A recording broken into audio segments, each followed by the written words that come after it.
Assalamualaikum warahmatullahi wabarakatuh. Kabar jahatkan ortaçıları. Bugün günge 14 April 2024 biz Nokat Trena Karış Kayrağa çayırına geldik. Şol yerde Musa Mehmet'in köçede sümle bolca atkan komşularıyla.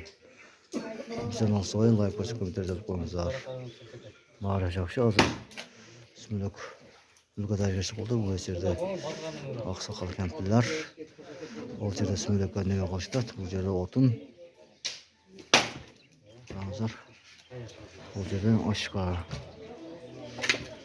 Barınızlar Nokat Kajımet etken anlatılarına özümden atımdan tekrar sıkılmış. Şunlarıyla bizge demirçi olan Nokat Çağrı'na kampanyan banka teren razıçılık biliriz. Tinç olunuzlar, aman bolunuzlar. Otun bolca da bu yerde. O yerde şurt boş.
Ertegen da olsa sümle kuşat gelip tek öteriz. Bizden olsa ay.